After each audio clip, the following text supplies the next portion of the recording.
Sir Haryana में जिस तरह से कांग्रेस हारी है, आपने सामना के संपादकीय में भी लिखा है कि हार का मतलब हार किस वजह से आ रही है? बात ऐसी है, हरियाणा के साथ जम्मू कश्मीर का भी चुनाव हो गया। जम्मू कश्मीर में भी 90 विधायक है और हरियाणा में भी 90 है ना, 90 है, 90 वाला मामला था ये। तो एक 190 50-50 नहीं 90-90 हो गया। एक 90 गया इंडिया गठबंधन के पास और दूसरा आया बीजेपी के पास।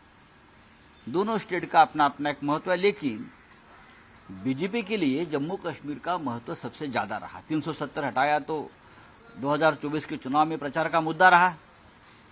मोदी जी तो और अमित शाह जी जगह जगह जाकर हमने कैसी मर्दानगी दिखाई और 370 को हटा दिया, लेकिन जहां से आपने हटाया वहां आप हार गए। आप देख लीजिए, आप हार गए। जम्मू कश्मीर में हम इसलिए जीते कि वहां इंडिया गठबंधन चुनाव लड़ रहा था, उमर अब्दुल्ला जी के या डॉक्टर फारूक अब्दुल्ला जी के नेतृत्व में इंडिया आघाड़ी का जो है वहां कांग्रेस उनके साथ है और भी होती है। हरियाणा में इंडिया गठबंधन नहीं बन पाया। हरियाणा में इंडिया गठबंधन नहीं बन पाया क्योंकि वहां कांग्रेस को लगता था कि बस हम अपने ताकत पर अपने बलबूते पर जीतेंगे तो सत्ता में और कोई भागीदार नहीं चाहिए। तो हमारे जो मित्र है हुड्डा जी या कांग्रेस के नेता है, उनको लगा कि हम ही जीतेंगे।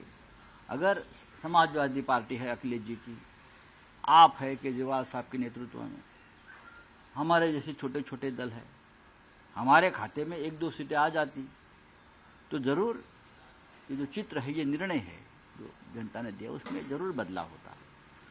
मैं ये मानता हूं कि भारतीय जनता पार्टी ने जो चुनाव लड़ा है वो बहुत ही बेहतरीन तरीके से लड़ा है।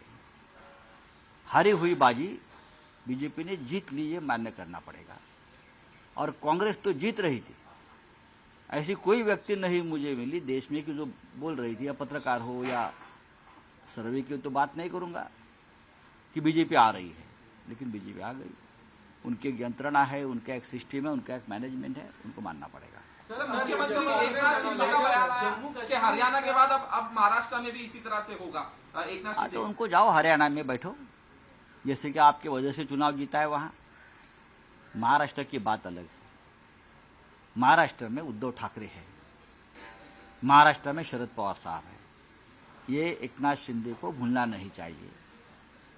जो वहां हो गया हरियाणा में, हरियाणा की बात हरियाणा तक रहेगी, महाराष्ट्र की बात महाराष्ट्र में रहेगी। यहां आप कुछ भी करिए, आप जीतने वाले नहीं है।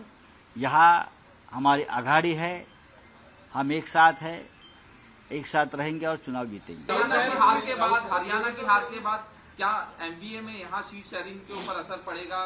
नहीं, कोई असर नहीं। सीट शेयरिंग का जो मामला है लगभग पूरा हो चुका है, लेकिन हमको कुछ सबक लेनी पड़ेगी। कुछ बातें ऐसी है जो हरियाणा में हुई है, जो नहीं होनी चाहिए थी, वो महाराष्ट्र में हमको दुरुस्त करनी पड़ेगी। एक उससे फायदा हो गया कि जो हरियाणा में जो गलतियां हुई, ऐसा लगता है, हमें लगता है, शायद कांग्रेस को नहीं लगता होगा।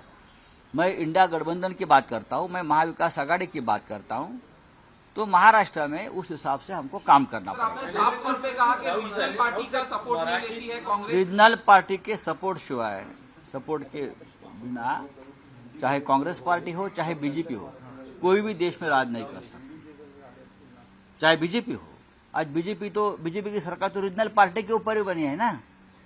रीजनल पार्टी अगर नहीं होती तो बीजेपी, आज मोदी जी प्रधानमंत्री नहीं होते। अगर रीजनल पार्टी नहीं होती तो अटल जी प्रधानमंत्री नहीं होते, मनमोहन सिंह जी प्रधानमंत्री नहीं होते।